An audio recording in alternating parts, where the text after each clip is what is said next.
And joining me now live to discuss is Sky News contributor Michael Ware. Michael, 20 million Americans were meant to be vaccinated by the end of the year, only 2 million so far. What do you put this down to? Well, the government effort was codenamed Operation Warp Speed. It certainly seems it's operating more like Operation Walk Speed. And we just heard just a few moments ago here in America from Adam Brett-Joie, who's part of that operation, and he admits that, yes, there is a significant lag. Now, as you say, we were promised 20 million doses by December for 10 million people, and so far in, we've barely had 2.5 million people who've been vaccinated. Why is this? Well, the experts seem universal in one voice in saying that this rollout is going so badly simply because there is no national strategy.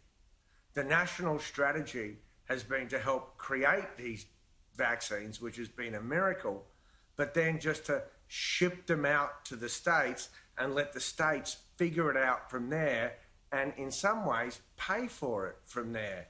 And state by state, they have different protocols. I mean, in Texas, they're giving it to anyone or making it available to first rank anyone over 65. Other states are prioritising their frontline workers. Other states are prioritising people in congregational environments like nursing homes and long-term care facilities. But quite simply, it's a lack of national direction. And let's compare. Okay, in Canada, that's approved the vaccine and is jabbing it into arms. For every 100,000 Canadians, 10 so far have received it. In the US, only 46 per 100,000. In the UK, 60 people out of every 100,000 have had the vaccine. And in Israel, 806 out of every 100,000 have received the vaccine.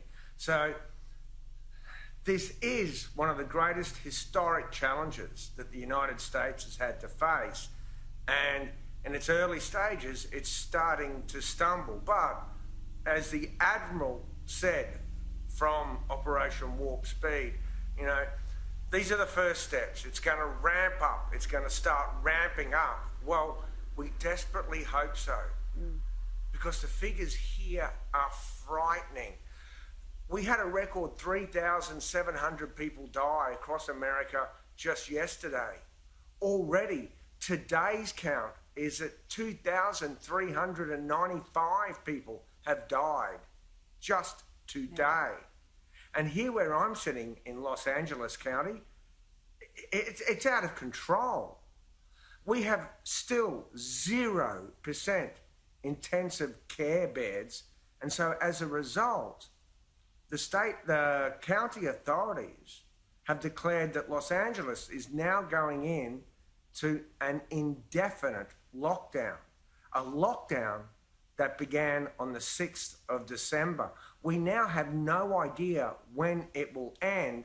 And given the number of people who ignored warnings and travelled over Christmas and gathered for family Christmas events, the experts and the President-elect Joe Biden are all acknowledging the worst is yet to come. January is going to be our nightmare month, and the vaccines just aren't getting to enough people in the time that we were promised. No, I can't even imagine what an indefinite lockdown would feel like. Michael Ware, unfortunately, we have run out of time. Appreciate you joining me this morning.